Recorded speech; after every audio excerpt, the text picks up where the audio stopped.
something? Because I think at the end of the day, when all is said and done, the biggest single key to the issue of women in Hollywood is... Just shut up. Just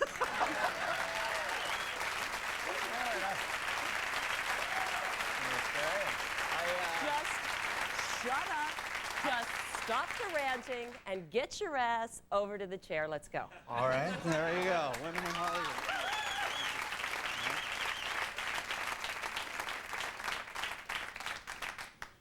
You sit right there. My director, Paul Verhoeven, has lit that seat especially for you. Well then. I'm sorry. How you doing? You look great. Great. So do you. Well, thank you. Thank you. Now, Cute Andy likes girls.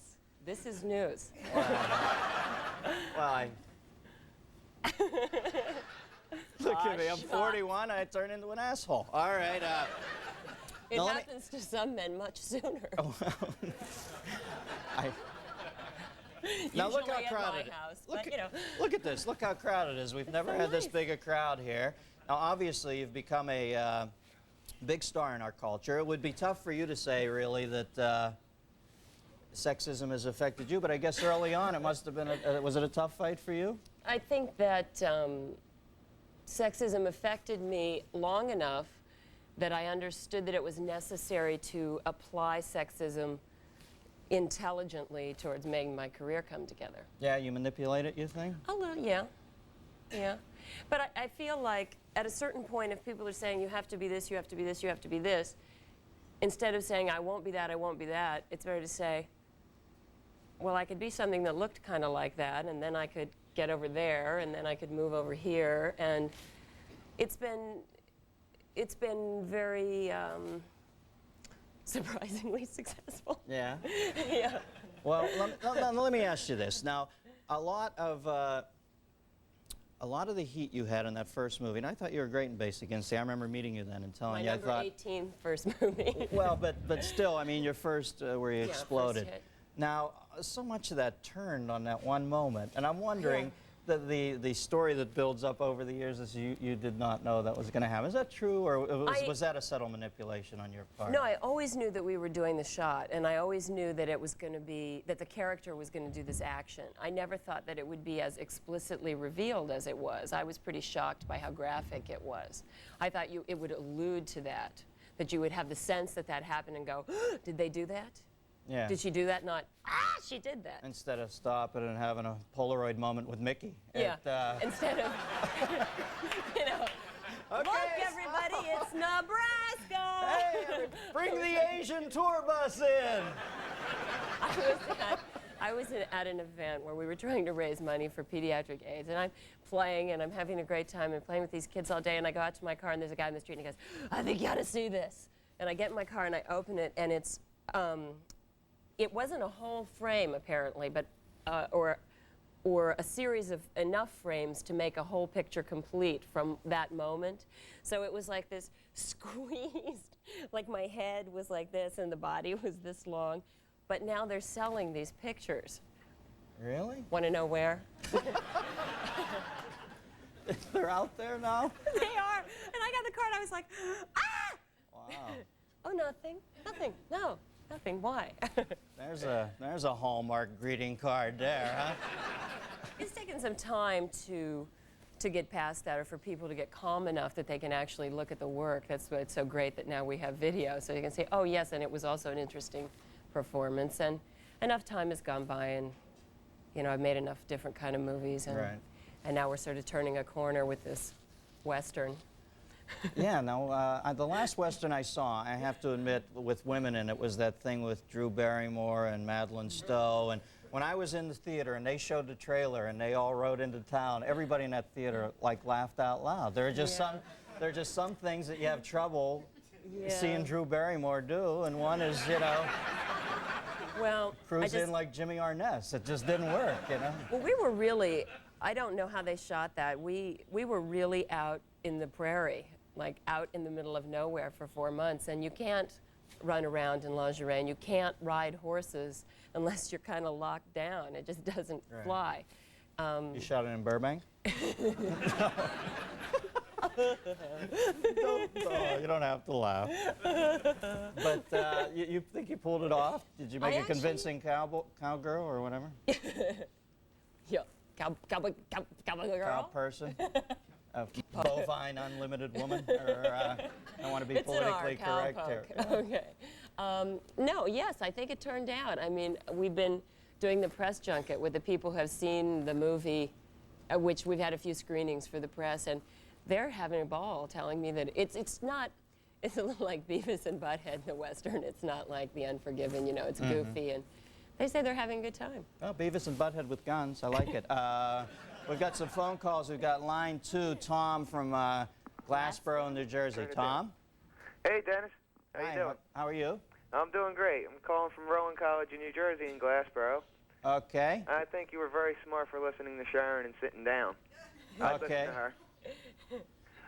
Yeah, we had a question for her. We wanted, me and my roommates wanted to know if it was really difficult to do scenes such as, like in Sliver, what we just saw on HBO. Sliver was on right before this. Well, some of the scenes were harder than others. Yeah.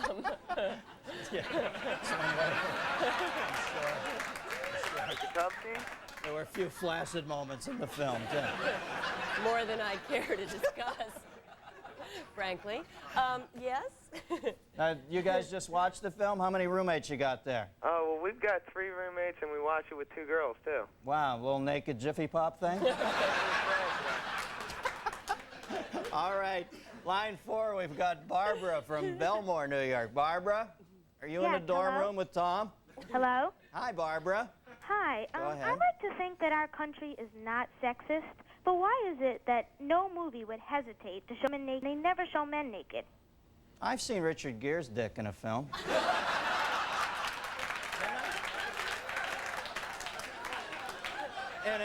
In American Gigolo, they had that Levalor, you know, he's throwing socks and shirts and his big gear were hanging out there.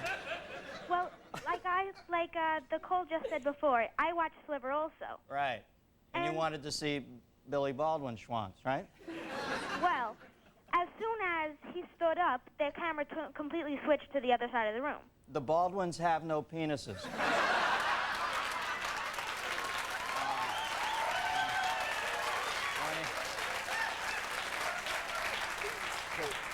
When he married Kim, Alec, she made him get rid of it because she said he was being disrespectful to snakes. So, she's a big animal rights person. So, that's the key thing about the Baldwins. No penises. All right, line 3, we've got Matthew from Wichita, Kansas. Matthew? Hello. Hi, Matt. How you doing? You have a penis, don't you? And would you like to show it on television? Yeah. All right, Matt, Yeah, what's your question? Sharon, do you feel that you enjoy toying with men's emotions in your movies? Oh, yeah, sometimes I do. But I think when we make a movie, I think the biggest compliment that you can give to the actor that you're working with is to really challenge them, to stay on them. And I know that when I work with someone like Michael Douglas or someone like Gene Hackman, who just is relentless. Gene's in the Western? It's so much better. And I think that any kind of, you know, an actor that I might be working with who really loves what he does appreciates it when I kind of challenge him and stay on him. Well, I'll tell you one thing where you're really smart is I think you play the glamour card. There's so many times I see, you know, Juliette Lewis look like she just got beamed on from the Klingon ship and that, you know. And you know, I mean, even Julia Roberts seems to be a little disdainful now. And I, you know, at some point, this is a magic factory, and they want to see glamorous people. And I mean, look how you turn out for, you know, for my show. We're going to talk politics. I think it's a smart move on your part. Well, it's fun. It's you know, if you think about, you get to be a movie star, and you get to create this fantasy world. First of all, that's every little girl's dream. Right. Why not have the dream you want? And maybe Juliette Lewis's dream was not that. I mean, I think she's brilliantly, brilliantly talented, and maybe if I was that talented, I wouldn't wear big pink skirts. I don't know. And one great thing about having power as a woman in show business is you get to do causes. And I see things that you do for a thing called Planet Hope. It's your own cause, right? Yeah. And I'd like to take the last minute It's my we have and sister's. talk about that a little, because it looks like such a, whenever I see you, you look having radiant fun. tonight, but you definitely look more radiant when I see you with those Oh, children. it's incredible.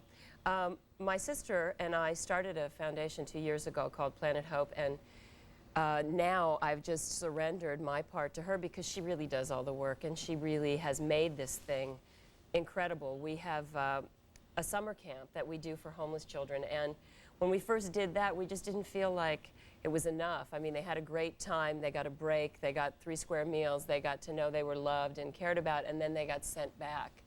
And we didn't feel like we could live with that. And so Kelly has been working really vigorously to create a situation that is now not just for the kids, but this year we did a camp that was for Planet Hope homeless children and their moms. So the kids came and were in one part of the camp, the moms came and were another part, and they got a break from each other and the pressures of that.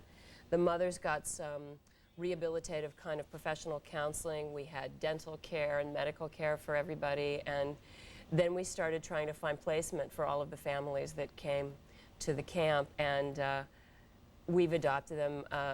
I adopted a family, and this wonderful woman came and started to work for Planet Hope, and now they've got permanent housing in Santa Monica, and the kids are in a regular school, and it's unbelievable. I mean, you can. I know, in a world where I see so many Planet Hollywood openings, it's nice to hear of another planet making a dent, because I'm getting sick of seeing that scene all the time. I mean, if we each collectively, as each of us and one family did it, took one person and helped them get out of the shelter system or off the street and get a job, it would be over. 10,000 kids in LA would be off the street. Well, listen, I have to do this news, but when I had my talk show, you were my biggest champion. I always have fond memories of you, because when I got canceled, you sent me such a nice, thoughtful letter. I think you're a good woman. you. It's nice to see you again. Let me blow through this. Sharon Stone, folks.